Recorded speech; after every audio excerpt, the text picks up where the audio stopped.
Aku membisu, membiarkan suamiku dan selingkuhannya tertawa di atas penderitaanku. Mereka tak tahu, setiap kata jahat itu terekam, menjadi senjata yang akan menghancurkan mereka di pengadilan nanti. Sebelum ceritanya dimulai, silakan tulis di kolom komentar dari daerah mana saja teman-teman yang menonton cerita ini. Dan dengar cerita sambil aktivitas apa? Nyapu, ngepel, tiduran, rebahan atau apa? Yuk kita simak ceritanya. Rumah mewah bercat putih gading itu terasa seperti sebuah makam yang sunyi bagi Indira. Jam dinding berdetak monoton, mengisi kekosongan di ruang tengah yang luas. Indira duduk di kursi rotan menghadap ke jendela besar yang menampilkan taman belakang yang tak lagi terawat. Wajahnya pucat, tatapannya kosong, seolah jiwanya telah lama pergi meninggalkan raganya. Sudah 1 tahun lamanya suara Indira tidak terdengar di rumah ini. Sejak kejadian keguguran yang merenggut calon buah hatinya, Indira divonis mengalami depresi berat dan selektivemutis atau kebisuan selektif. Ia menarik diri dari dunia, menolak bicara, dan menolak berinteraksi. Namun, tidak ada yang tahu bahwa di balik tatapan kosong itu, pikiran Indira bekerja lebih tajam daripada silet. Pintu depan terbuka kasar. Langkah kaki sepatu kulit yang berat menggema di lantai marmer, memecah keheningan. Itu Dimas, suaminya. Pria yang dulu berjanji akan menjaganya dalam sakit maupun sehat, kini tak lebih dari orang asing yang berbagi atap dengannya. Indira. Suara Dimas menggelegar. Pria itu melempar tas kerjanya ke sofa.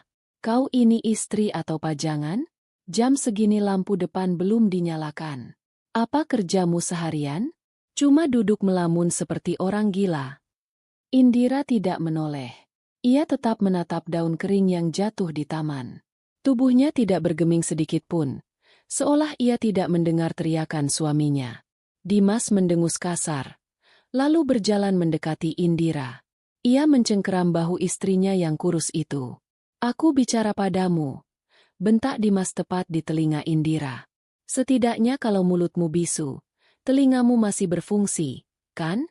Dasar wanita tidak berguna.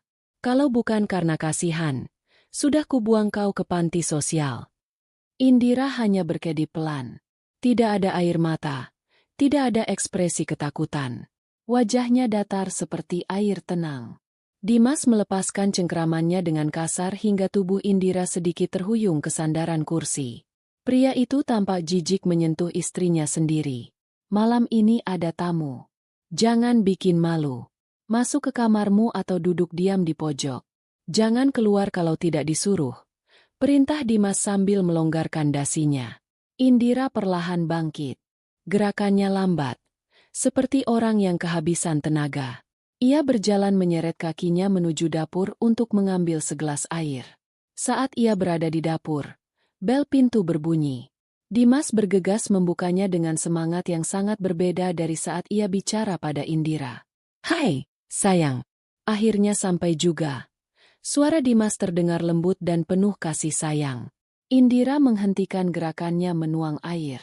Telinganya menajam. Ia tahu siapa tamu itu. Seorang wanita muda dengan pakaian modis dan aroma parfum yang menyengat masuk ke dalam rumah. Itu Bella. Wanita yang diperkenalkan Dimas 6 bulan lalu sebagai sekretaris baru, yang perlu sering datang ke rumah untuk mengurus berkas lembur. Namun, orang buta pun tahu bahwa hubungan mereka lebih dari sekadar atasan dan bawahan. Rumahnya sepi banget. Mas, si bisu ada di mana? Tanya Bella tanpa rasa sungkan. Ia melepas sepatu hak tingginya dan meletakkannya sembarangan. Ada di dapur. Mungkin. Biarkan saja. Dia tidak akan mengganggu kita. Jawab Dimas sambil merangkul pinggang Bella dengan mesra. Kamu lapar? Aku sudah beli steak favorit kamu. Biar pembantu yang siapkan. Atau kita makan saja di meja makan sekarang. Si bisu bisa makan sisa nanti. Indira yang mendengar itu dari balik tembok dapur hanya menarik napas panjang tanpa suara. Ia melihat bayangan dirinya di pintu kaca oven. Wajahnya tirus, matanya cekung. Namun ada api dendam yang menyala kecil di sana. Ia kembali memasang topeng wajah datarnya. Lalu berjalan keluar dari dapur membawa gelas airnya, melewati ruang tengah tempat Dimas dan Bella sedang bermesraan. Itu dia. Seru Bella sambil menunjuk Indira seolah sedang melihat hewan di kebun binatang. Halo, Mbak Indira. Masih belum bisa ngomong ya? Kasihan sekali. Indira tidak menoleh. Ia berjalan lurus menuju tangga. Tunggu. Panggil Dimas. Daripada kamu cuma jalan-jalan tidak jelas. Ambilkan piring untuk Bella. Pembantu sedang pulang kampung. Kamu harus berguna sedikit. Indira berhenti. Ia berbalik perlahan, lalu berjalan kembali ke dapur, mengambil piring, dan meletakkannya di meja makan. Dimas dan Bella duduk di sana. Di atas meja sudah tersaji makanan mewah yang dibawa Dimas. Sementara di ujung meja, ada mangkuk kecil berisi bubur tawar dingin, jatah makan malam Indira yang disiapkan Dimas tadi pagi. Dimas dan Bella mulai makan dengan lahap. Mereka saling suap-suapan, tertawa keras, dan sesekali berciuman. Sama sekali tidak mempedulikan keberadaan Indira yang duduk kaku di kursi ujung meja, menyendok bubur dinginnya perlahan. Mas, kapan kamu mau urus surat itu? Tanya Bella di sela kunyahannya. Aku capek lo sembunyi-sembunyi terus. Teman-temanku tanya kapan kita nikah. Dimas melirik Indira sekilas, lalu tertawa meremehkan. Sabar, Bel. Mengurus cerai dengan orang gila itu butuh strategi. Kalau aku cerai sekarang, hakim mungkin kasih dia harta banyak karena alasan kemanusiaan atau apalah itu. Aku harus pastikan dia dinyatakan tidak kompeten dulu secara hukum. Biar aku yang jadi wali hartanya. Setelah aset bapaknya pindah ke tanganku, baru kita tendang dia. Bella tertawa cekikikan. Kamu jahat banget sih, Mas. Tapi aku suka. Pintar. Bella kemudian menatap Indira dengan tatapan mengejek. Mbak Indira dengarkan? Tapi percuma ya. Mbak nggak bisa ngadu ke siapa-siapa. Orang gila mana ada yang percaya. Lihat tuh. Dimas menunjuk wajah Indira dengan garpunya. Dihina begitu saja mukanya tetap lempeng. Dia ini sudah mati rasanya. Bel, dia cuma patung bernyawa. Jadi kamu tenang saja. Kita mau ngomong apa saja di depan dia. Aman. Dia tidak akan paham. Dan yang pasti, dia tidak bisa bicara. Hati Indira terasa seperti diiris sembilu mendengar rencana busuk suaminya. Harta warisan mendiang ayahnya adalah satu-satunya yang ia miliki untuk bertahan hidup. Dan Dimas ingin merampasnya dengan alasan ia tidak waras. Namun, Indira menahan gejolak di dadanya. Tangannya yang memegang sendok tetap stabil. Ia mengunyah bubur yang rasanya hambar itu seolah tidak terjadi apa-apa. Selesai makan, Bella dengan manja meminta Dimas menggendongnya ke kamar tamu. Aku nginep sini ya malam ini? Males pulang, di luar hujan. Tentu saja boleh. Rumah ini kan calon rumah kamu juga. Jawab Dimas sambil mengedipkan mata. Mereka berdua naik ke lantai atas, meninggalkan Indira sendirian di meja makan yang penuh dengan piring kotor bekas mereka. Indira duduk diam selama 10 menit lagi, memastikan kedua manusia itu sudah benar-benar masuk ke kamar dan sibuk dengan urusan mereka. Setelah suasana hening, Indira berdiri. Ia tidak membereskan piring kotor Dimas dan Bella. Ia membiarkannya begitu saja hingga dikerubuti semut. Indira berjalan perlahan menuju kamarnya sendiri yang berada di lantai bawah. Kamar yang dulu adalah kamar pembantu, namun dipindahkan ke sana oleh Dimas dengan alasan agar Indira tidak perlu naik turun tangga. Sesampainya di kamar mandi, Indira mengunci pintu. Ia menyalakan keran air agar suaranya menyamarkan aktivitasnya. Indira menatap cermin. Perlahan, wajah datarnya berubah. Otot-otot wajahnya menegang menahan tangis dan amarah. Ia meraba kalung liontin perak yang selalu melingkar di lehernya. Liontin itu berbentuk hati yang cukup besar. Dengan jari-jarinya yang gemetar namun cekatan, ia membuka liontin itu. Di dalamnya bukan foto, melainkan sebuah chip rekam suara mikro canggih yang ia beli secara daring setahun lalu. Alat itu kecil, namun memiliki daya tangkap suara yang luar biasa jernih dan baterai yang tahan lama. Indira menekan tombol kecil untuk mematikan rekaman, lalu menyambungkannya ke sebuah adaptor kecil yang terhubung ke ponsel rahasianya yang ia sembunyikan di dalam lubang ventilasi kamar mandi. Ia memeriksa berkas rekaman hari ini. File 0345 MP3 durasi 2 jam. Isi: hinaan Dimas, rencana penguasaan aset, pengakuan perselingkuhan, dan rencana pernikahan. Indira mendengarkan sekilas menggunakan earphone.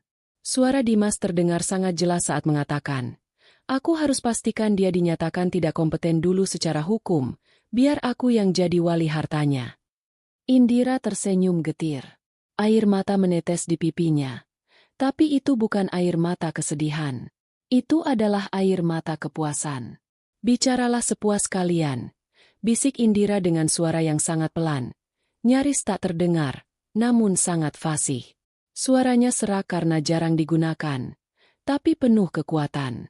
Setiap kata yang keluar dari mulut kalian adalah paku yang akan menutup peti mati kalian sendiri.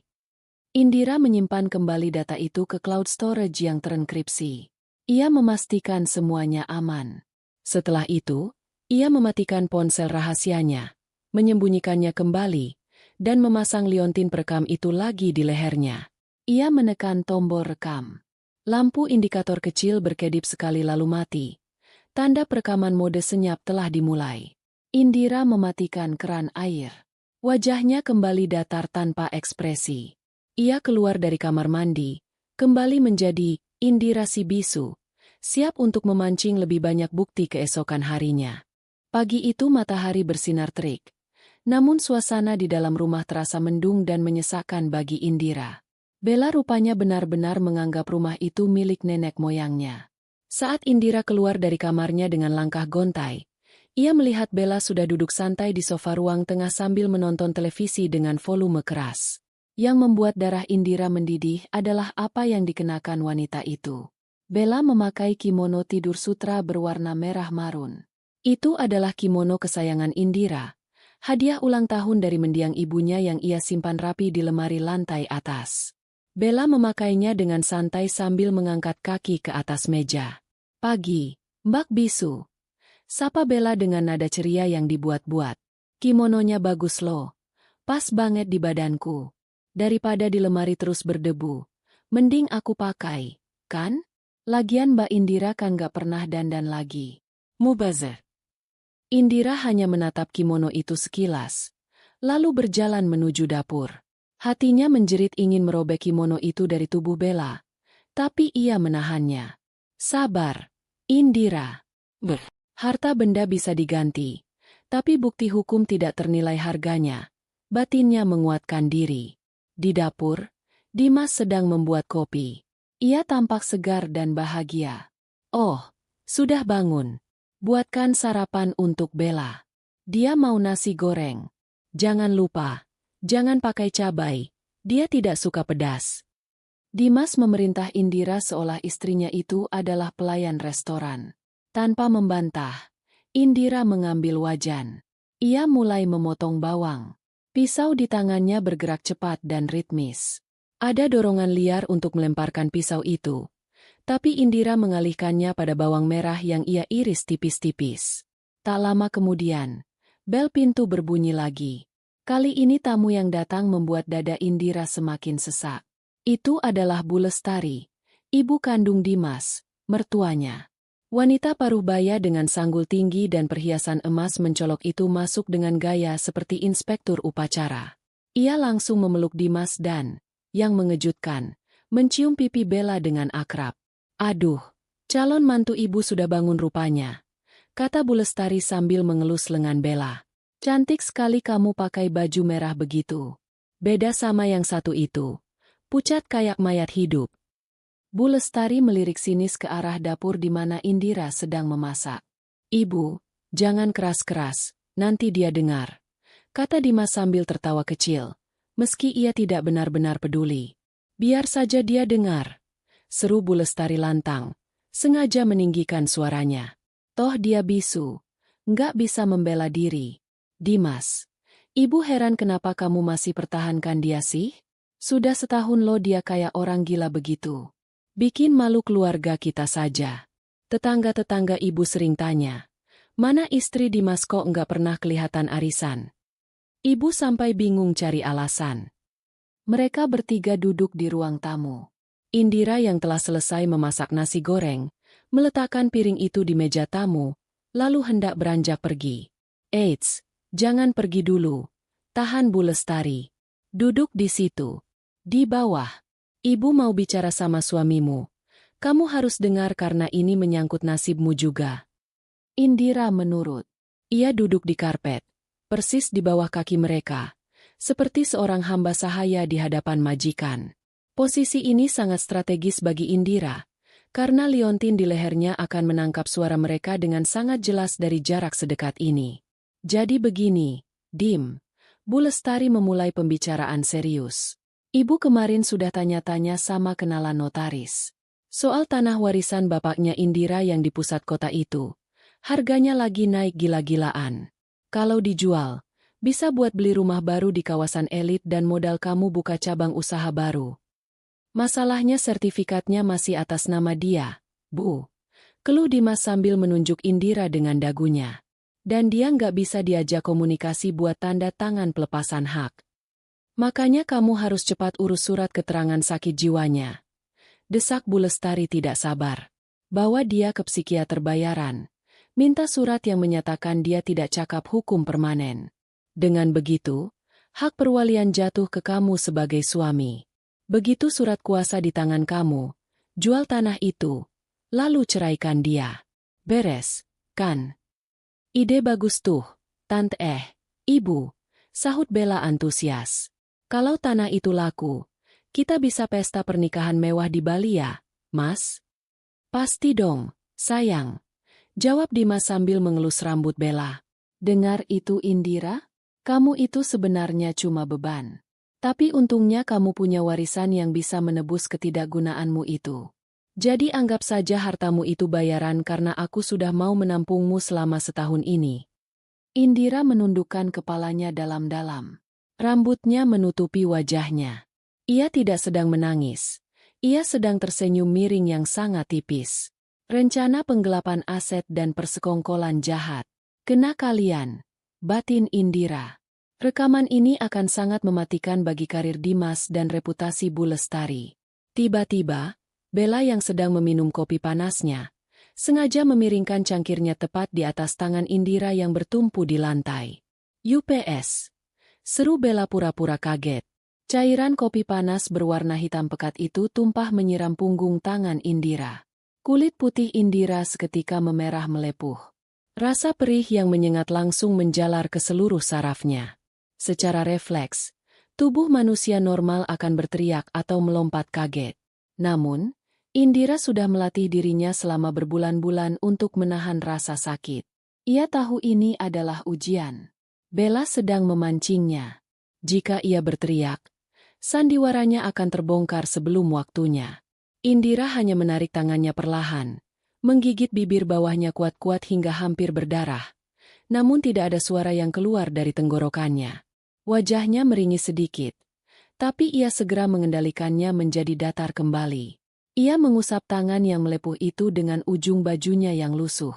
Ya ampun, maaf ya, kata Bella dengan nada mengejek yang sangat kentara. Licin banget cangkirnya. Tapi kok diam saja sih? Nggak sakit ya? Wah, hebat ya orang gila. Sarafnya sudah putus mungkin. Hahaha, benar juga. Timpal Bu Lestari tertawa. Kulit badak dia itu. Sudah, jangan dipedulikan. Dimas, panggil pembantu, lupa. Nggak ada pembantu. Indira, bersihkan tumpahan kopi di karpet ini. Itu karpet mahal. Jangan sampai bernoda. Alih-alih mengkhawatirkan tangan menantunya yang melepuh, Bu Lestari lebih cemas pada karpetnya. Indira bangkit perlahan.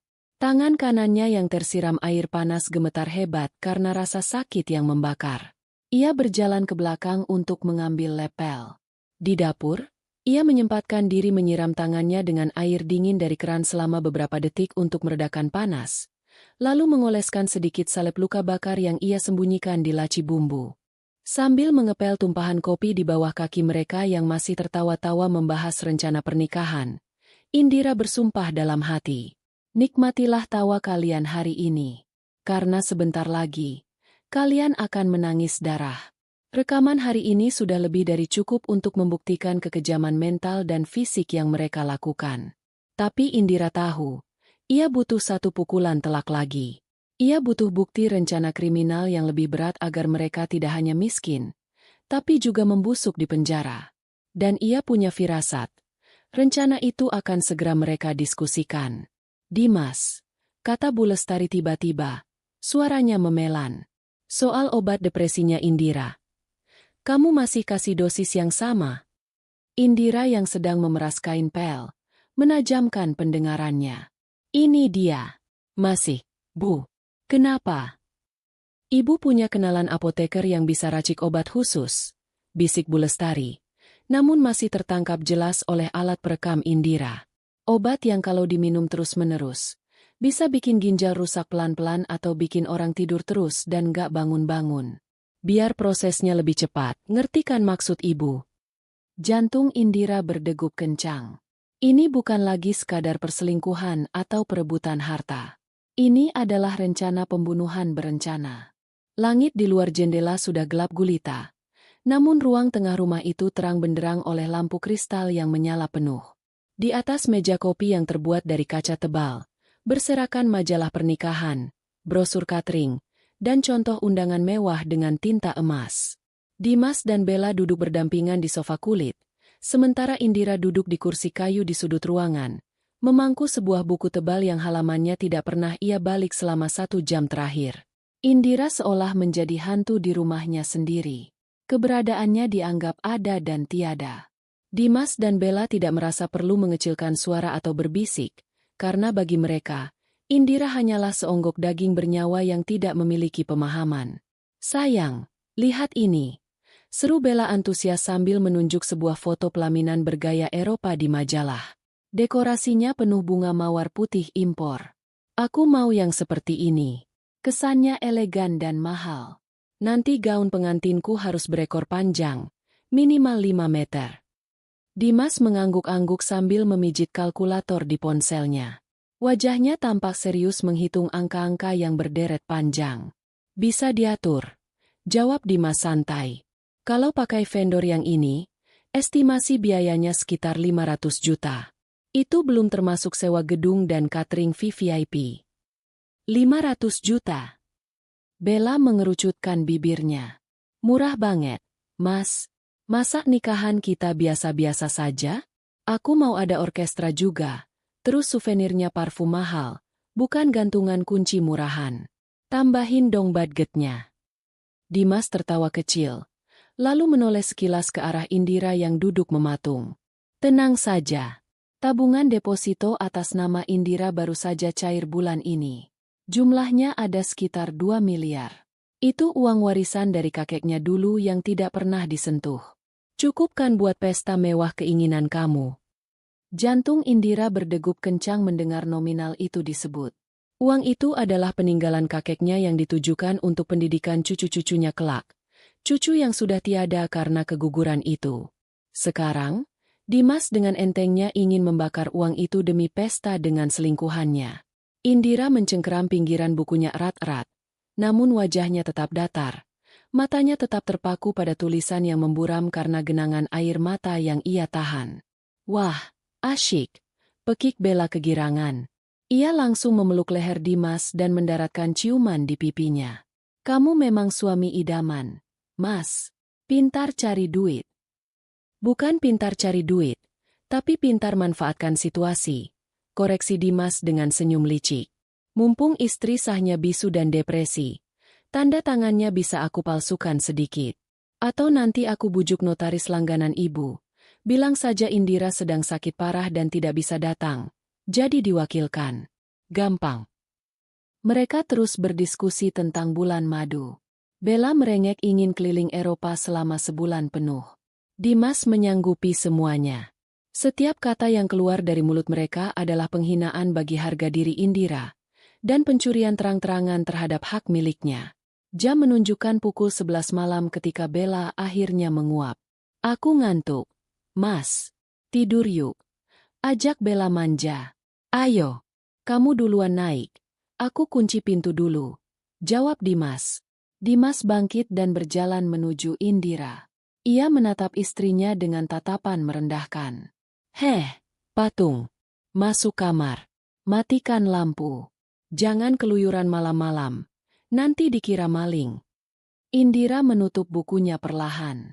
Ia berdiri, menundukkan kepala sebagai tanda patuh, lalu berjalan menyeret kakinya menuju kamarnya di lantai bawah. Dimas mendengus puas melihat kepatuhan itu, lalu mematikan lampu ruang tengah dan naik ke lantai atas menyusul Bella. Indira masuk ke kamarnya dan mengunci pintu. Namun, ia tidak tidur. Ia menunggu. 1 jam berlalu. Rumah sudah sunyi senyap.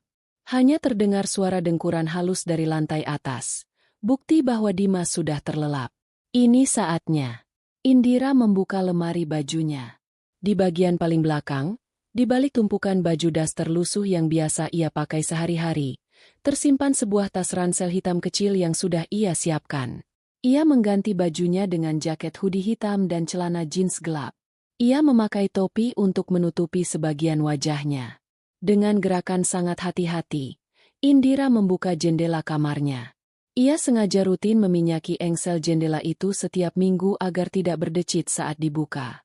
Indira melompat keluar dengan gesit, mendarat di rumput taman samping tanpa suara.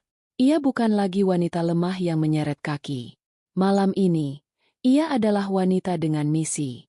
Indira menyelinap keluar pagar rumah melalui celah sempit di samping pos satpam perumahan yang sedang kosong, karena satpam sedang berpatroli di blok lain. Sebuah mobil sedan hitam sederhana sudah menunggunya 2 blok dari rumah. Indira masuk ke dalam mobil itu dengan cepat. Di kursi kemudi duduk seorang pria berkacamata dengan raut wajah cemas. Itu Farel, pengacara sekaligus sahabat masa kecilnya. Indira, kamu nekat sekali, kata Farel begitu Indira menutup pintu mobil. Kalau Dimas bangun dan tahu kamu tidak ada, tamat riwayatmu. Indira membuka topinya. Napasnya memburu, bukan karena lelah, tapi karena adrenalin. Ia menatap Farel. Lalu bibirnya bergerak. Dia tidak akan bangun. Dia minum anggur merah 2 botol dengan pelakor itu. Mereka akan tidur seperti babi sampai pagi. Suara Indira terdengar, jernih dan tegas, meski ada getaran amarah di sana. Farel menghela napas lega, namun matanya berkaca-kaca. Setiap kali mendengar suaramu sekarang, aku merinding, Rah.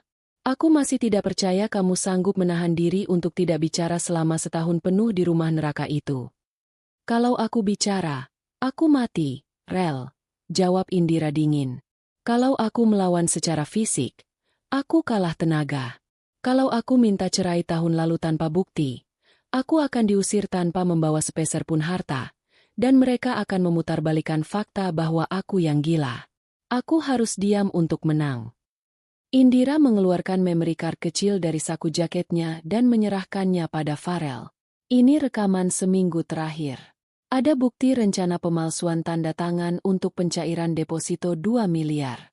Lalu ada juga rekaman pembicaraan ibunya Dimas yang menyarankan penggunaan obat keras untuk merusak sarafku.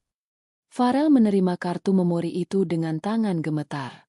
Wajahnya mengeras. Gila. Mereka benar-benar iblis. Ini sudah masuk ranah pidana berat. Pemalsuan dokumen dan percobaan penganiayaan berat. Belum cukup. Potong Indira cepat. Aku butuh yang lebih telak. Mereka baru sekadar wacana soal obat itu. Aku butuh rekaman di mana mereka benar-benar merencanakan eksekusinya. Aku butuh bukti niat membunuh yang konkret supaya mereka tidak bisa lolos dengan alasan cuma bercanda di pengadilan nanti. Tapi itu bahaya buat nyawamu, Indira. Farel memprotes. Suaranya naik 1 oktav. Kalau kamu menunggu sampai mereka benar-benar mau meracunimu, bisa-bisa kamu tidak selamat. Kita laporkan sekarang saja dengan bukti yang ada. Tidak. Tolak Indira keras kepala. Kalau sekarang, Dimas masih bisa menyewa pengacara mahal dan berkelit. Dia bisa bilang itu cuma obrolan ngawur ibunya. Aku mau mereka membusuk di penjara seumur hidup, Rel. Bukan cuma 1-2 tahun. Aku mau harta Gonogini jatuh 100% ke tanganku sebagai kompensasi. Hukum kita butuh bukti yang tidak terbantahkan. Indira menatap Farel dengan tatapan memohon namun tegas. Beri aku waktu 1 minggu lagi. Aku merasa mereka sudah tidak sabar. Pernikahan impian mereka butuh dana besar. Dan dana itu ada di tanganku. Mereka pasti akan mencari jalan pintas segera. Farel menatap sahabatnya itu dengan rasa kagum sekaligus ngeri. Wanita yang dulu lembut dan periang itu kini telah ditempa menjadi baja oleh penderitaan. Baiklah, kata Farel akhirnya, menyerah. Tapi berjanjilah satu hal. Pasang pelacak GPS ini di dalam liontinmu juga. Kalau tombol darurat ditekan, atau kalau detak jantungmu melonjak drastis karena panik, alat ini akan kirim sinyal ke ponselku dan polisi terdekat. Jangan mati konyol, Ra. Indira mengangguk.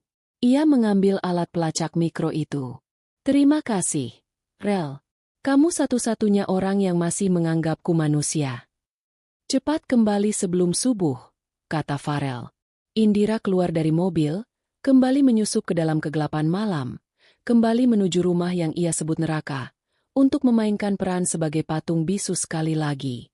3 hari setelah pertemuan rahasia dengan Farel, atmosfer di rumah Dimas terasa semakin panas dan mencekam. Dimas tampak gelisah, sering mondar-mandir di ruang kerja sambil merokok. Sementara Bella semakin sering marah-marah tanpa alasan jelas.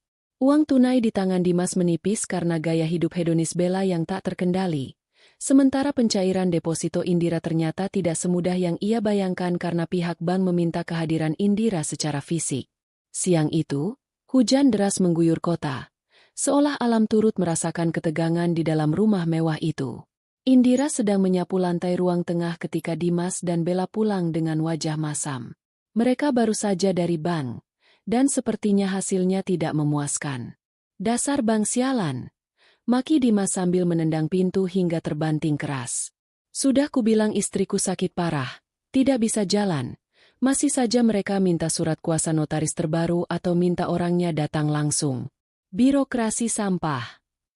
Bella melempar tas mahalnya ke sofa dengan kasar. Terus gimana dong, Mas? Vendor dekorasi sudah minta uang muka 50% besok. Kalau telat bayar, tanggal cantik kita diambil orang lain. Aku nggak mau tahu, pokoknya harus jadi. Indira terus menyapu dengan gerakan lambat dan konstan, seolah tidak peduli dengan amukan mereka. Namun, telinganya terpasang awas. Ia perlahan bergerak mendekat ke arah sofa, pura-pura membersihkan debu di kolong meja agar bisa merekam suara mereka lebih jelas. Masalahnya bukan cuma uang muka, Bel, kata Dimas frustrasi, mengacak-acak rambutnya. Kalau Indira masih hidup maksudku, masih ada di status hukum sebagai istri sah, kita tidak akan pernah leluasa. Sekalipun kita bisa palsukan tanda tangan, resikonya besar kalau suatu saat dia sembuh atau ada keluarganya yang curiga. Ya makanya jangan sampai dia sembuh, seru Bella tajam. Matanya berkilat jahat menatap punggung Indira yang sedang membungkuk. Malah kalau bisa, dia pergi saja sekalian. Mas, kamu ingat saran ibumu waktu itu? Soal obat. Tangan Indira berhenti bergerak sejenak, lalu kembali mengelap meja. Jantungnya mulai berpacu. Ini dia, batinnya. Katakan rencanamu. Dimas terdiam sejenak, menatap Indira. Lalu ia merendahkan suaranya, menarik Bella agar duduk lebih dekat. Aku sudah cari tahu, bisik Dimas. Namun suara baritonnya tertangkap jernih oleh recorder canggih di leher Indira. Ada kombinasi obat. Obat penenang dosis tinggi dicampur dengan obat jantung tertentu. Kalau diberikan sekaligus, itu bisa memicu gagal jantung mendadak saat tidur. Tidak akan terlihat seperti pembunuhan. Dokter akan mengira dia mati wajar karena komplikasi depresi dan kondisi fisik yang lemah. Nah, itu maksudku. Bella menepuk paha Dimas bersemangat, seolah mereka sedang membicarakan rencana liburan, bukan rencana pembunuhan. Kapan kita lakukan? Malam ini. Jangan malam ini, terlalu mendadak. Kita harus buat alibi dulu, kata Dimas penuh perhitungan. Besok malam, aku akan ajak ibu menginap di sini, biar ada saksi bahwa kita semua tidur dan tidak menyentuh dia. Malam itu, Kamu campurkan bubuk obatnya ke dalam susu coklat yang biasa kamu suruh dia minum sisaannya itu. Pastikan dia minum sampai habis. Terus kalau dia mati? Tanya Bella. Kita nangis-nangis sedikit. Panggil ambulans. Tapi pastikan sudah telat. Nanti aku akan menolak otopsi dengan alasan agama dan kasihan jenazah. Begitu dia dikubur, sertifikat kematian keluar. Sebagai suami, aku pewaris tunggal otomatis karena tidak ada anak. 2 miliar deposito, tanah di pusat kota, rumah ini, semuanya jadi milik kita mutlak. Tidak ada lagi si bisu yang jadi benalu. Darah Indira terasa dingin, membeku di dalam venanya. Kakinya lemas, tapi ia memaksakan diri untuk tetap berdiri. Mereka benar-benar akan melakukannya. Mereka akan membunuhnya besok malam demi uang. Rasa takut yang luar biasa sempat menyergap Indira. Bayangan dirinya terbujur kaku dengan mulut berbusa terlintas di benaknya. Tapi rasa takut itu dengan cepat tergantikan oleh kemarahan yang membara. Kemarahan yang jauh lebih besar dari sebelumnya. Mereka bukan manusia. Mereka adalah monster. Bagus, kata Bella sambil tersenyum puas. Aku sudah muak lihat muka datarnya itu. Hidup juga nggak ada gunanya. Cuma ngabisin oksigen. Anggap saja kita membantu dia mengakhiri penderitaannya. Indira selesai mengelap meja. Ia berdiri tegak, memunggungi mereka. Ia berjalan menuju dapur untuk meletakkan lap kotor. Di sana, di balik tembok yang aman, Indira menyentuh liontinnya. Rekaman itu sudah tersimpan. Bukti emas. The Golden Evidence. Rekaman ini berisi niat, metode, racun obat, motif, harta, dan perencanaan waktu, besok malam. Tidak ada hakim di dunia ini yang bisa menyangkal bukti sekuat ini. Malam itu, Indira tidak bisa tidur. Ia tahu ia tidak boleh berada di rumah ini besok malam. Jika ia minum susu itu, ia mati. Jika ia menolak minum, mereka mungkin akan memaksanya dengan kekerasan karena sudah kepalang basah. Indira mengambil ponsel rahasianya. Ia mengirim pesan singkat pada Farel. Indira, aku dapat buktinya. Rencana pembunuhan besok malam. Gunakan racun obat. Aku harus keluar dari sini besok pagi saat mereka lengah. Siapkan berkas gugatan sekarang juga. Kita perang. Farel. Ya Tuhan, Ra. Oke, aku siapkan tim. Besok pagi jam 9 aku tunggu di titik penjemputan biasa. Langsung kita ke kantor polisi untuk buat laporan awal perlindungan saksi, lalu ke pengadilan. Hati-hati. Keesokan paginya, suasana rumah tampak normal namun mencekam bagi Indira. Dimas dan Bella bersikap lebih baik dari biasanya. Bella bahkan menyapa Indira dengan senyum palsu yang mengerikan. Mungkin karena ia berpikir ini adalah hari terakhir Indira hidup. Mbak Indira, nanti malam aku buatkan susu coklat spesial ya, kata Bella saat berpapasan di lorong. Biar tidurnya nyenyak. Indira hanya mengangguk pelan. Di dalam hati ia menjawab, kalian yang akan tidur di balik jeruji besi. Pukul 9 pagi, Dimas berangkat ke kantor dan Bella pergi ke salon untuk perawatan. Rumah kosong. Hanya ada Indira. Tanpa membuang waktu, Indira mengemasi satu koper kecil berisi dokumen penting yang berhasil ia selamatkan. Buku nikah, sertifikat rumah asli yang ia curi dari brankas Dimas seminggu lalu. Dimas tidak sadar karena jarang mengecek, dan tentu saja, semua perangkat rekamannya. Indira melangkah keluar dari pintu utama rumah itu untuk terakhir kalinya sebagai korban. Ia memandang rumah megah itu sekilas. Tidak ada rasa sedih. Yang ada hanya rasa lega. Ia berjalan tegak menuju gerbang kompleks. Di sana, mobil Farel sudah menunggu. Sudah siap? Tanya Farel saat Indira masuk. Wajah Indira tampak pucat tapi matanya menyala garang. Sangat siap, jawab Indira. Suaranya bukan lagi bisikan. Suaranya lantang dan penuh keyakinan. Ayo kita buat mereka menyesal pernah dilahirkan. Indira menyerahkan liontin itu pada Farel. Jaga ini nyawaku. Isinya akan mengirim mereka ke neraka dunia sebelum neraka akhirat. Mobil melaju membelah jalanan Jakarta. Perang telah dimulai. Dan kali ini, sang istri bisu, memegang kendali penuh atas permainan. Malam yang seharusnya menjadi malam eksekusi bagi Indira berubah menjadi malam penuh kebingungan dan amarah bagi Dimas. Rencana jahat yang telah disusun rapi, mencampurkan obat keras ke dalam minuman susu coklat Indira, berantakan bahkan sebelum dimulai. Saat Dimas pulang dari kantor dengan hati berdebar menunggu momen kematian istrinya, ia justru disambut oleh keheningan yang berbeda. Rumah itu kosong. Tidak ada sosok Indira yang biasanya duduk melamun di sudut ruangan. Tidak ada suara langkah kaki yang diseret. Kamar Indira di lantai bawah kosong melompong. Lemari pakaiannya terbuka lebar, menyisakan gantungan-gantungan baju yang berayun pelan tertiup angin dari jendela yang sedikit terbuka. "Indira!" teriak Dimas. Suaranya menggema di seluruh penjuru rumah. Bella yang baru saja selesai mandi dan bersiap dengan peran sandiwaranya, berlari turun dengan wajah panik. "Ada apa, Mas? Kenapa teriak-teriak? Mana si bisu? Sudah waktunya dia minum susu." "Dia hilang," geram Dimas. Wajahnya merah pada menahan emosi. Ia menendang pintu kamar Indira hingga engselnya berbunyi retak. Dasar wanita gila. Berani-beraninya dia kabur. Bagaimana dia bisa kabur? Jalan saja dia susah.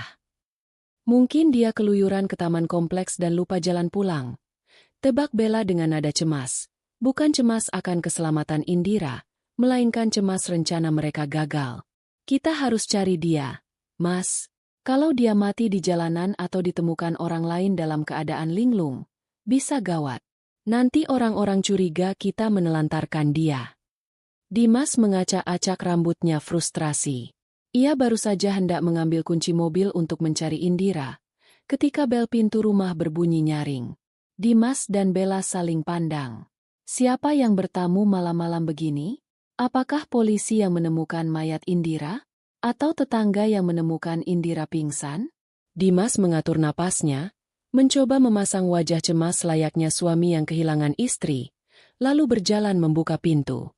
Di depan pintu berdiri seorang pria berseragam kurir ekspedisi khusus dokumen hukum, didampingi oleh 2 orang petugas berseragam dinas pengadilan agama. Wajah mereka serius dan formal. "Selamat malam. Apakah benar ini kediaman saudara Dimas Aryo?" tanya petugas itu dengan nada datar tanpa ekspresi. "Benar. Saya sendiri." "Ada apa ya, Pak?" "Istri saya hilang. Saya baru mau lapor polisi," jawab Dimas, langsung memainkan kartu korbannya. Petugas itu tidak tampak terpengaruh dengan akting Dimas. Ia menyerahkan sebuah amplop coklat tebal berlogo resmi pengadilan.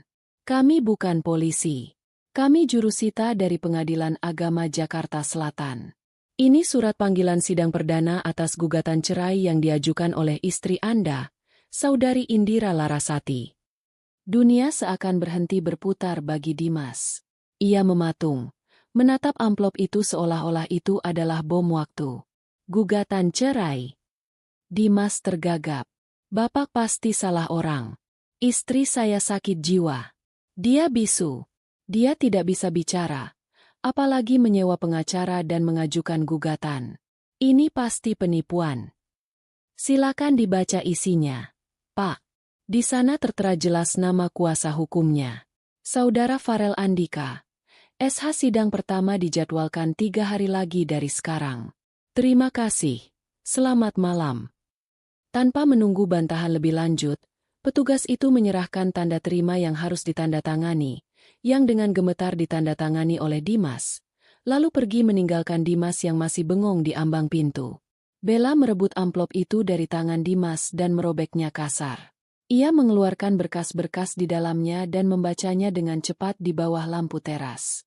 Mata Bella membelalak lebar saat membaca poin-poin tuntutan.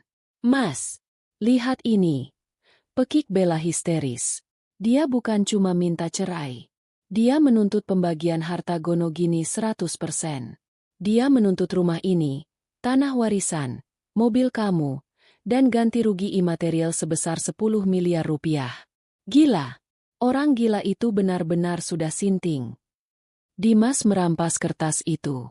Matanya menyapu barisan kalimat hukum yang tersusun rapi dan tajam. Penggugat mengajukan gugatan atas dasar kekerasan dalam rumah tangga, KDRT, verbal dan psikis, penelantaran, serta perzinahan yang dilakukan tergugat secara terang-terangan. Siapa Farel Andika ini? Desis Dimas penuh kebencian. Pasti dia dalangnya. Indira itu cuma boneka. Pasti pengacara miskin ini memanfaatkan kondisi mental Indira untuk memeras kita. Dia pikir dia bisa menggertakku. Dimas membanting pintu rumah dan berjalan cepat ke ruang tengah. Ia segera menelepon ibunya, Bu Lestari. Bu, ke rumah sekarang. Kita ada masalah besar.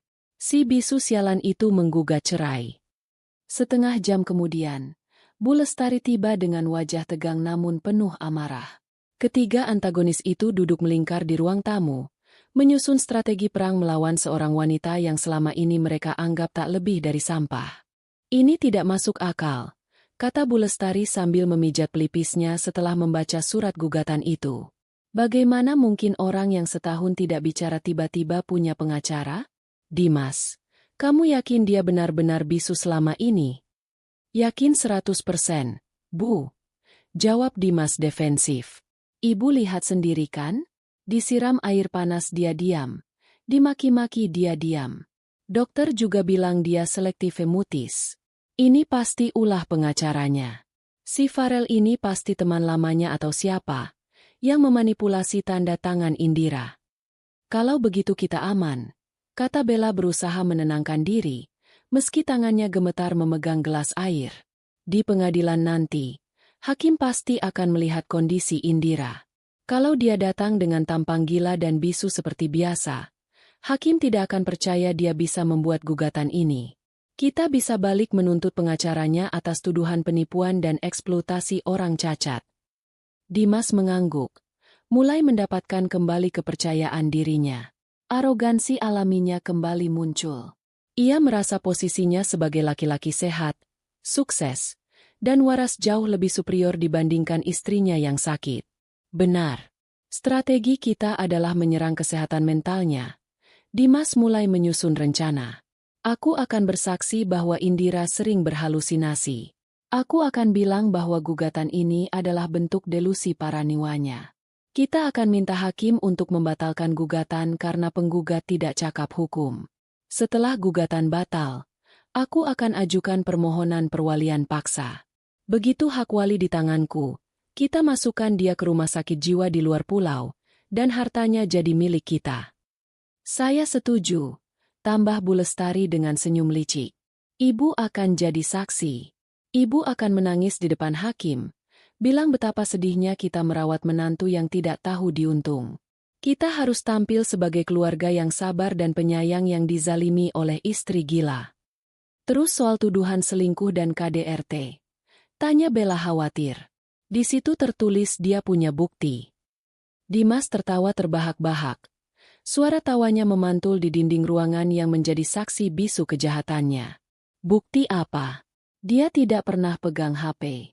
Tidak ada CCTV di dalam rumah ini. Saksinya siapa? Cuma kita bertiga. Memangnya tembok bisa bicara? Memangnya hantu bisa bersaksi? Itu cuma gertakan sambal. Sayang. Pengacara itu cuma asal tulis biar kita takut dan mau bayar damai. Dimas berdiri, menuangkan whisky ke dalam gelasnya. Ia merasa menang sebelum bertanding. Ia tidak tahu bahwa keyakinan dirinya itu dibangun di atas fondasi yang rapuh. Kita sewa pengacara paling mahal di Jakarta. Putus Dimas. Besok aku cairkan uang perusahaan sedikit buat bayar lawyer. Kita akan hancurkan Indira dan pengacara kampungannya itu di sidang pertama.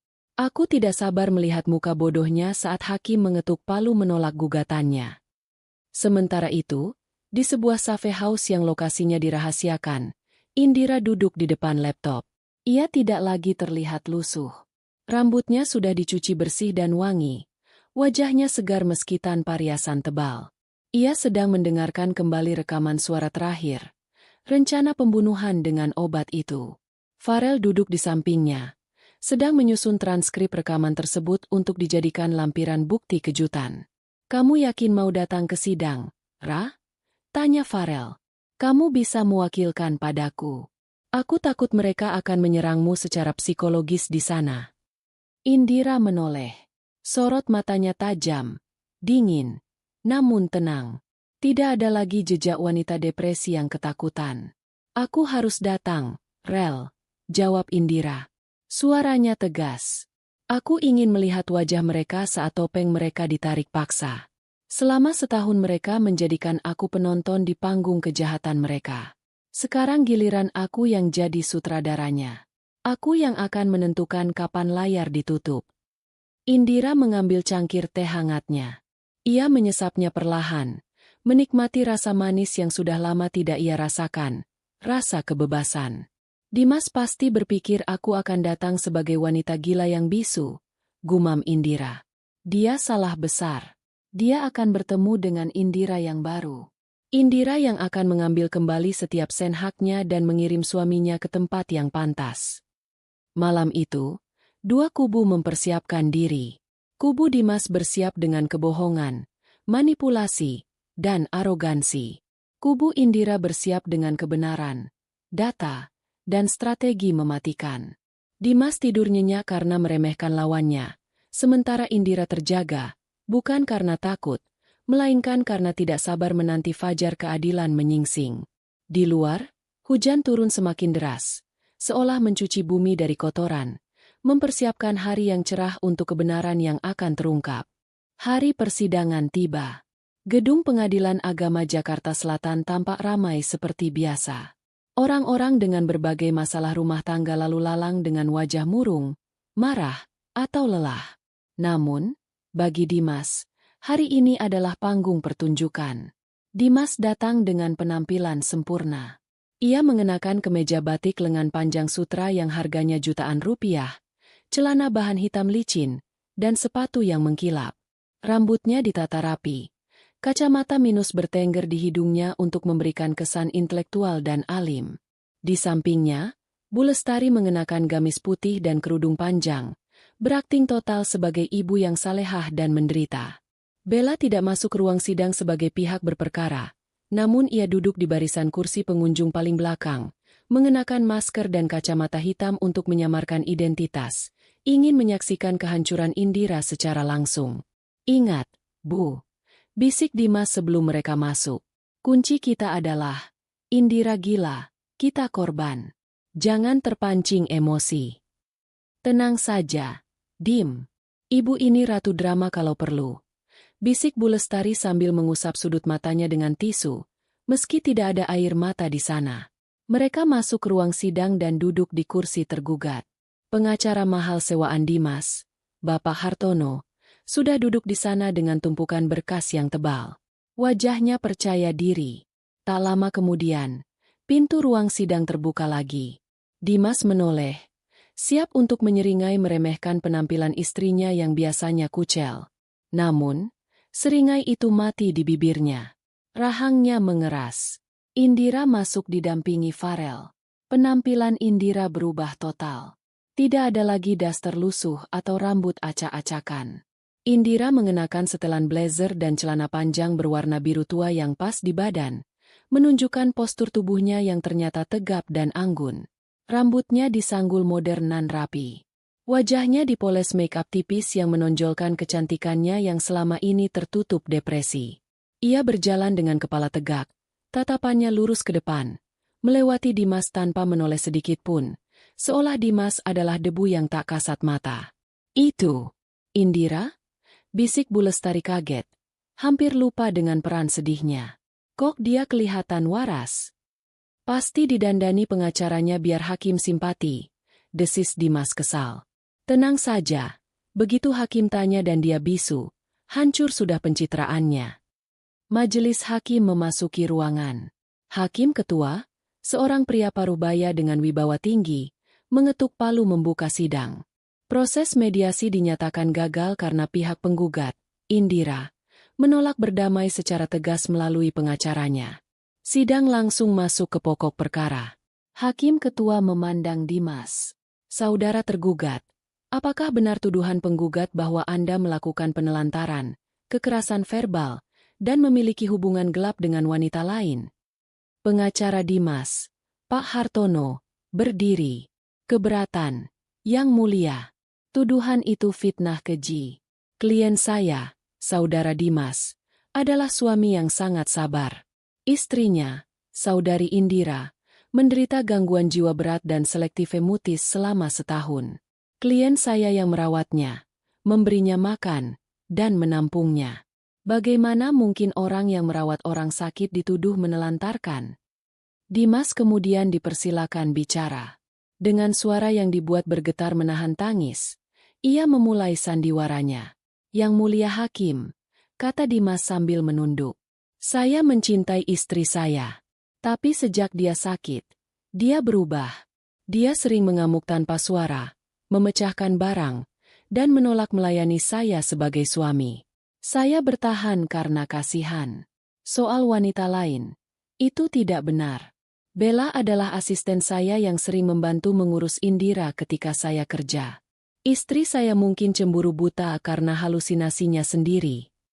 Hakim mengangguk-angguk mencatat. Ada saksi. Bu Lestari maju ke kursi saksi. Setelah disumpah, ia mulai menangis. Kali ini air matanya keluar sungguhan berkat kemampuan akting yang terlatih. Saya saksinya, Pak Hakim. Anak saya Dimas itu malaikat.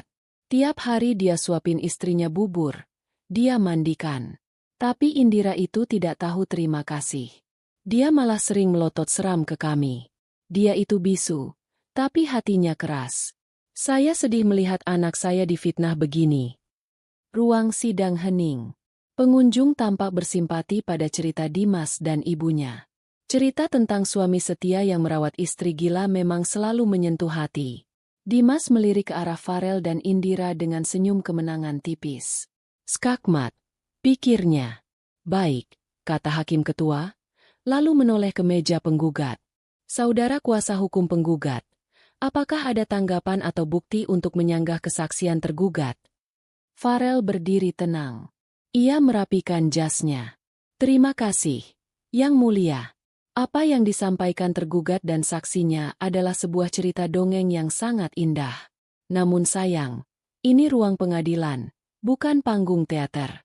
Kami tidak akan membantah dengan kata-kata kosong, tapi dengan fakta. Farel mengambil sebuah flash disk dan menyerahkannya kepada Panitera untuk disambungkan ke pengeras suara ruang sidang. Klien saya, Saudari Indira, memang memilih diam selama setahun. Tapi bukan karena dia gila. Dia diam untuk merekam setiap detik kejahatan yang terjadi di rumah itu. Berikut adalah bukti rekaman suara tertanggal 15 Agustus, 20 September, dan yang terbaru 2 hari yang lalu. Dimas mengerutkan kening. Rekaman? Sejak kapan dia merekam? Farel menekan tombol play. Suara noise statis terdengar sebentar. Lalu muncullah suara yang sangat dikenal oleh semua orang di ruangan itu. Suara Dimas. Jernih, tajam, dan penuh arogansi. Bukan suara suami malaikat yang barusan didengar hakim. Indira, kau ini istri atau pajangan? Dasar wanita tidak berguna.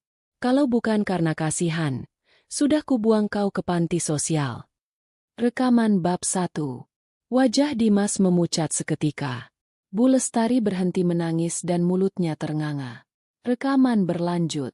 Kali ini suara Bella dan Dimas yang sedang tertawa. Mas, kapan kamu mau urus surat itu? Aku capek sembunyi-sembunyi. Sabar, Bel. Aku harus pastikan dia dinyatakan tidak kompeten dulu secara hukum. Begitu aset bapaknya pindah ke tanganku, baru kita tendang dia. Suasana ruang sidang berubah drastis. Hakim yang tadinya bersimpati kini menatap Dimas dengan tatapan tajam dan dingin. Pengunjung mulai berbisik-bisik ribut. Keringat dingin sebesar biji jagung mulai mengalir di pelipis Dimas. Tangannya mencengkeram pegangan kursi hingga putih. Ini rekayasa. Suara ai. Teriak Dimas panik. Berdiri dari kursinya. Itu palsu. Duduk. Bentak hakim ketua dengan suara menggelegar. Biarkan bukti diputar sampai selesai. Farel memutar rekaman terakhir. The Golden Evidence. Suara Dimas terdengar berbisik, namun jelas. Ada kombinasi obat bisa memicu gagal jantung mendadak saat tidur. Tidak akan terlihat seperti pembunuhan. Suara Bella menimpali. Kapan kita lakukan? Malam ini. Suara Dimas lagi. Besok malam, kamu campurkan bubuk obatnya ke dalam susu coklat. Begitu dia dikubur, sertifikat kematian keluar. 2 miliar deposito jadi milik kita mutlak. Keheningan yang mencekam menyelimuti ruang sidang. Lebih sunyi daripada kuburan. Rencana pembunuhan berencana yang didorong oleh motif harta. Ini bukan lagi sengketa perceraian. Ini adalah bukti tindak pidana berat. Bu Lestari lemas di kursinya. Wajahnya seputih kertas. Bella di kursi belakang gemetar hebat. Ingin kabur tapi kakinya terasa dipaku ke lantai. Dimas merasa lehernya tercekik. Ia tidak bisa bernapas. Bagaimana bisa? Dari mana dia merekam semua itu? Liontin itu. Dimas tiba-tiba teringat kalung murah yang selalu dipakai Indira. Hakim ketua menatap Dimas dengan tatapan yang bisa membunuh. Saudara tergugat. Apakah Anda masih mau bilang ini rekayasa? Suara Anda sangat khas. Dan detail rencana pembunuhan ini sangat spesifik. Dimas gagap. Tidak bisa mengeluarkan satu kata pun. Lidahnya keluh. Hakim kemudian beralih menatap Indira. Saudari penggugat, apakah benar Anda merekam ini semua?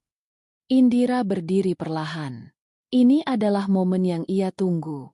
Momen di mana ia mematahkan label, bisu, yang disematkan padanya. Ia menatap Hakim, lalu memutar badannya menghadap Dimas. Tatapan mereka bertemu. Mata Dimas penuh ketakutan. Mata Indira penuh kemenangan. Benar, Yang Mulia, ucap Indira. Suaranya keluar dengan lantang, jernih, dan penuh wibawa. Suara yang sudah setahun tidak didengar oleh Dimas. Gemas suaranya membuat bulu kuduk Dimas meremang.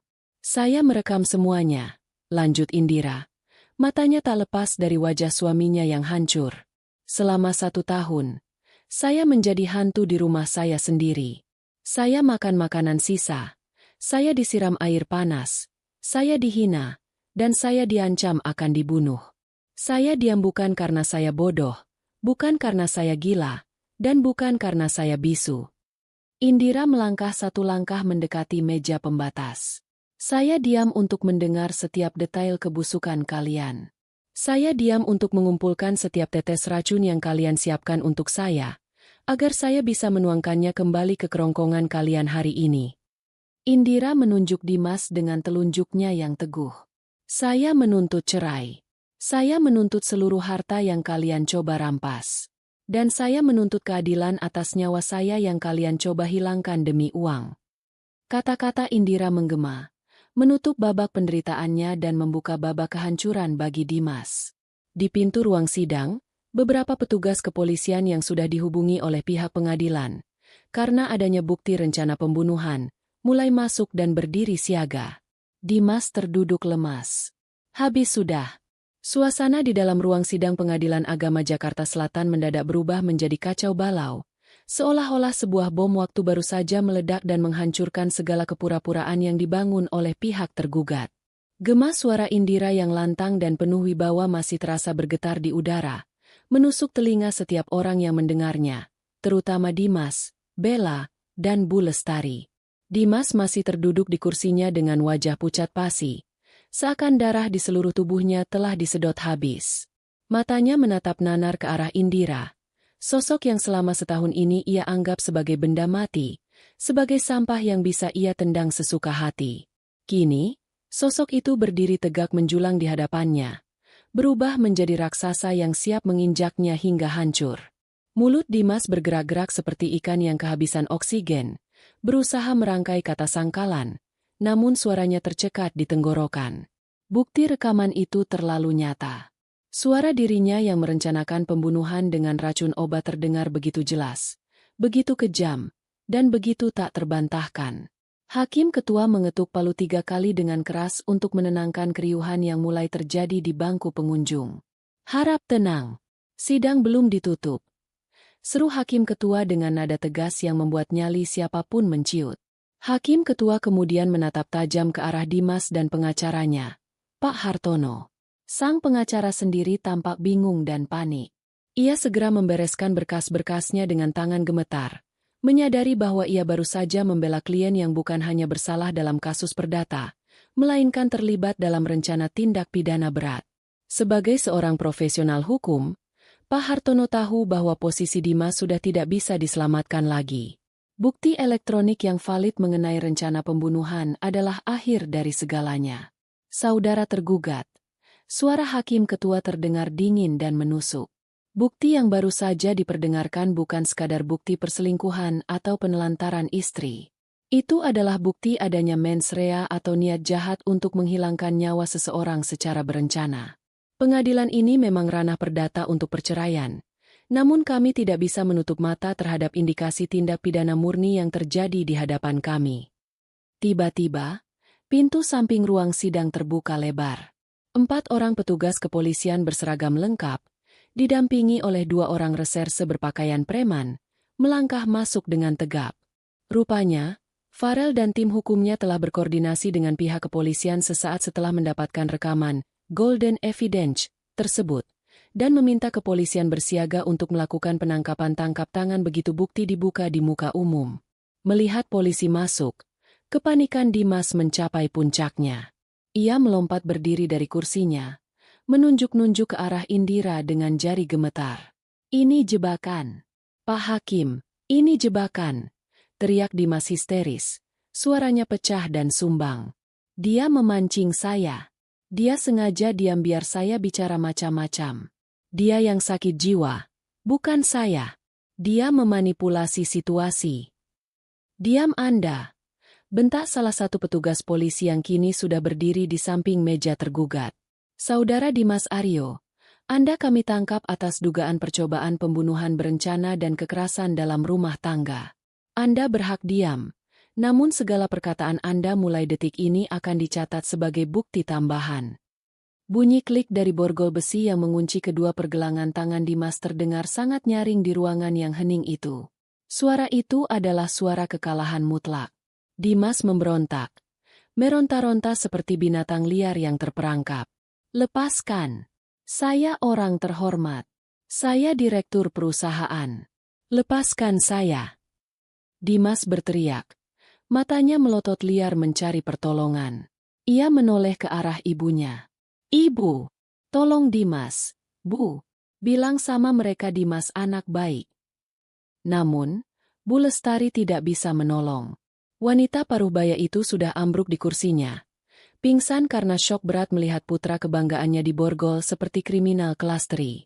Wajah angkuh yang tadi ia pamerkan saat memberikan kesaksian palsu kini lenyap tak berbekas. Sementara itu, di barisan belakang, Bella mencoba memanfaatkan kekacauan itu untuk melarikan diri. Dengan wajah tertutup masker dan kacamata hitam, ia mengendap-endap menuju pintu keluar. Jantungnya berdegup kencang, keringat dingin membasahi punggungnya. Ia tidak mau ikut terseret. Ia hanya ingin uang Dimas, bukan penjara. "Tahan wanita berbaju merah di pintu keluar itu!" teriak Farel lantang sambil menunjuk ke arah Bella. 2 petugas polisi wanita yang berjaga di dekat pintu langsung sigap menahan Bella. Bella menjerit kaget saat lengannya dicengkeram kuat. "Lepaskan!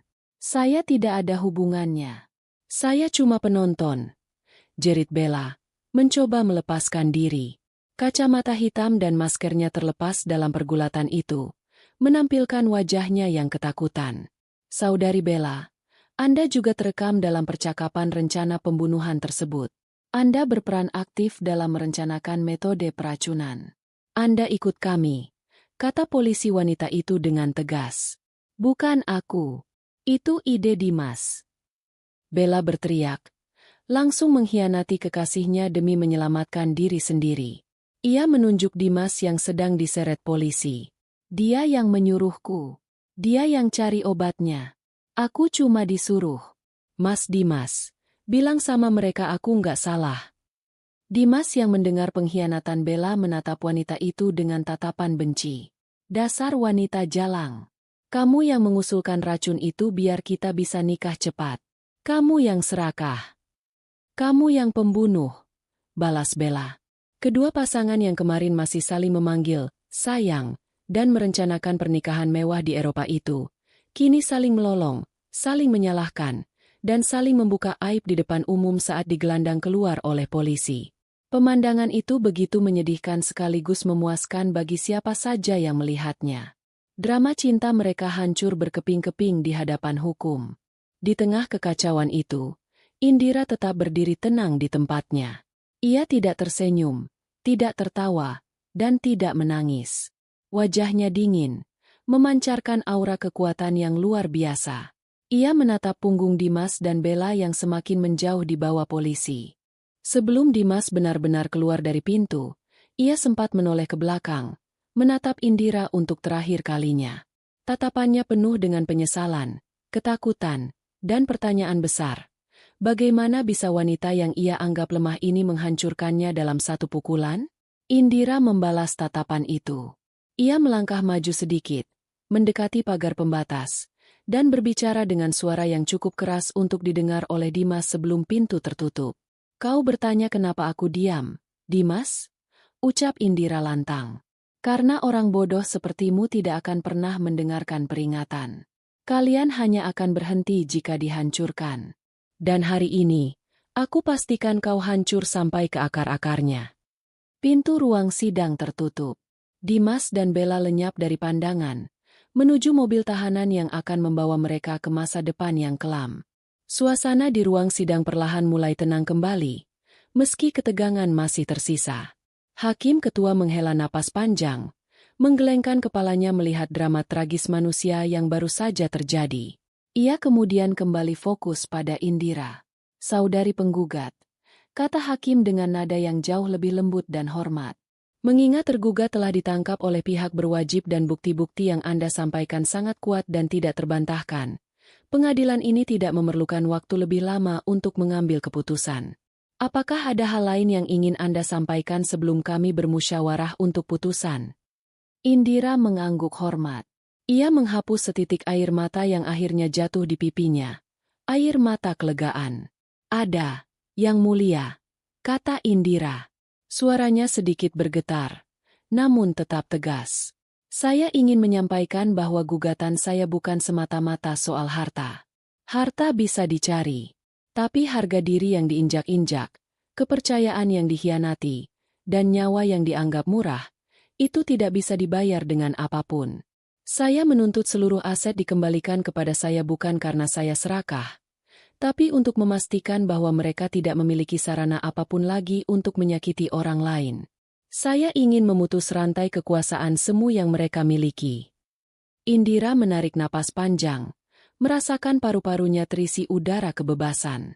Saya juga ingin berterima kasih kepada hukum di negeri ini yang masih memberikan ruang bagi kebenaran, meskipun harus ditempuh dengan cara yang sunyi dan menyakitkan. Saya, Indira Larasati, hari ini menyatakan kembali suara saya. Saya bukan lagi korban.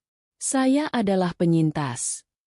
Pengunjung sidang yang mayoritas terdiri dari orang-orang yang menunggu giliran sidang, serta beberapa wartawan yang kebetulan meliput, memberikan tepuk tangan spontan. Tepuk tangan itu bukan sorak-sorai pesta, melainkan tepuk tangan penghormatan atas keberanian seorang wanita yang melawan tirani rumah tangga dengan kecerdasan dan kesabaran luar biasa. Bu Lestari yang baru sadar dari pingsannya, dibantu berdiri oleh petugas keamanan. Ia menatap sekeliling dengan linglung. Saat matanya menangkap sosok Indira yang berdiri tegak bak pahlawan, Bu Lestari mencoba mendekat dengan langkah tertatih. Indira, nak. Panggil Bu Lestari dengan suara memelas, mencoba memainkan kartu, ibu mertua. Maafkan ibu, nak. Ibu hilaf. Tolong cabut laporan polisinya. Kasihan suamimu. Kita bicarakan baik-baik di rumah. Ya? Kita kan keluarga. Indira menoleh ke arah mantan mertuanya itu. Tidak ada kebencian di matanya. Hanya rasa kasihan yang mendalam. Rumah? Tanya Indira pelan.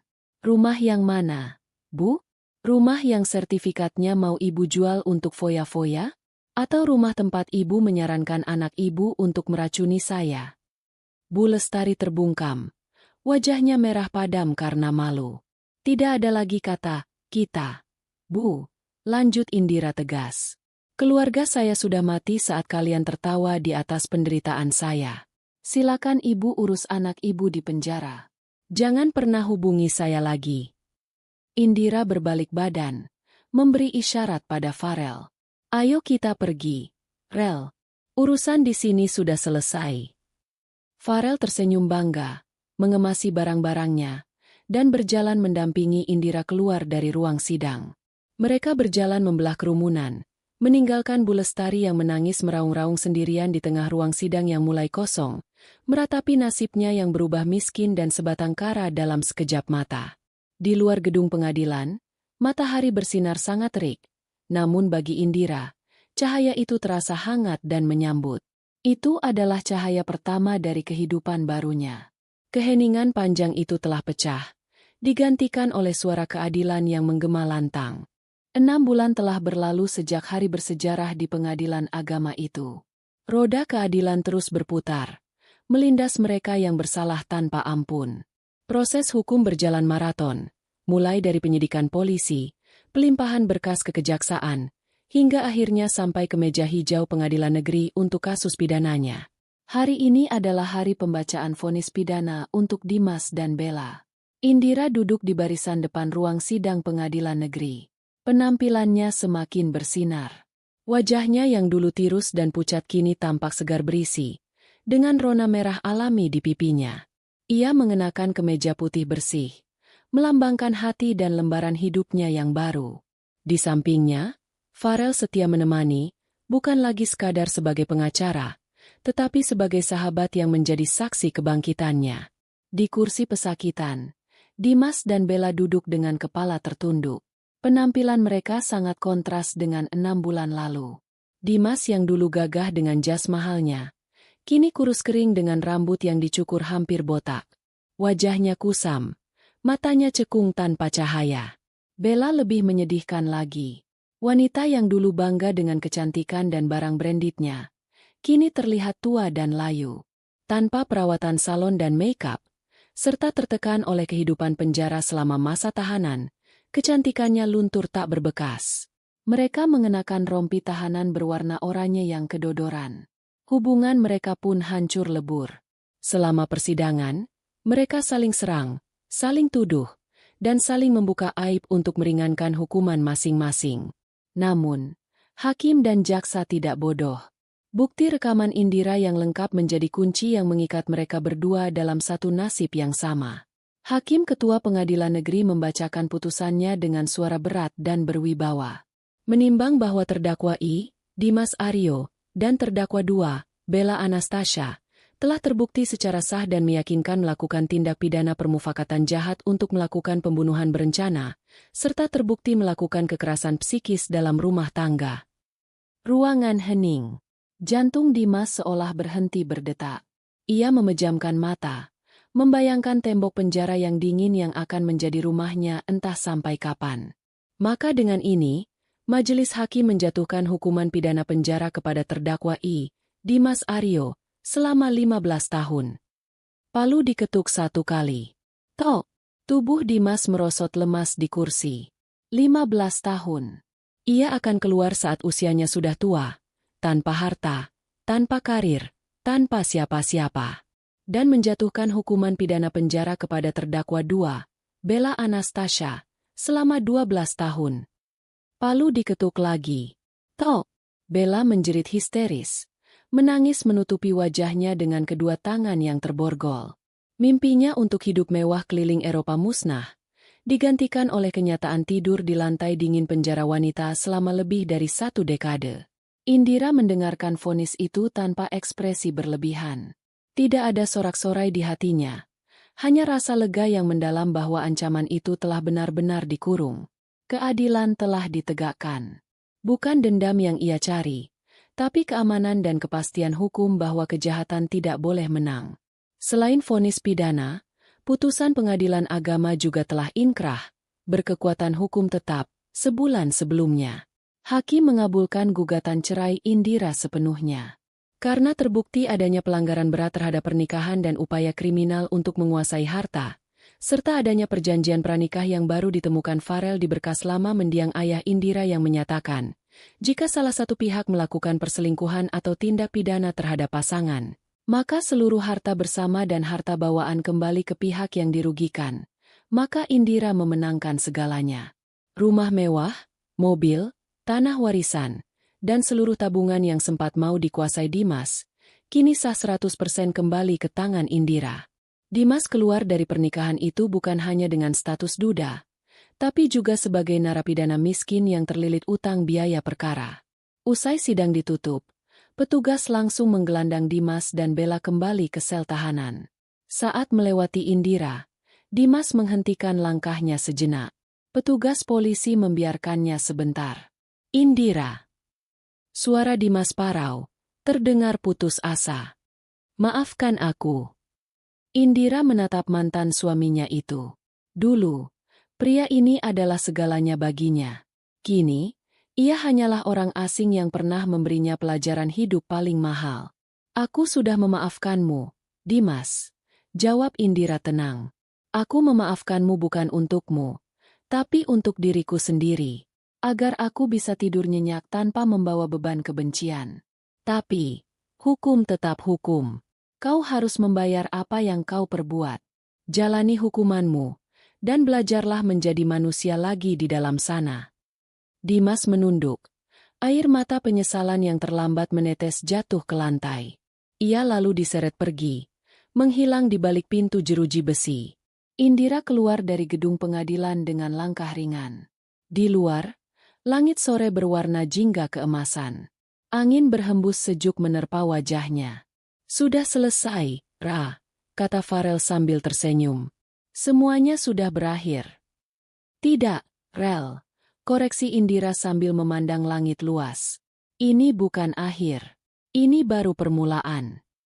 Indira mengajak Farel masuk ke mobilnya. Mobil yang dulu sering dipakai Bella untuk pamer, kini telah dibersihkan dan menjadi milik Indira sepenuhnya.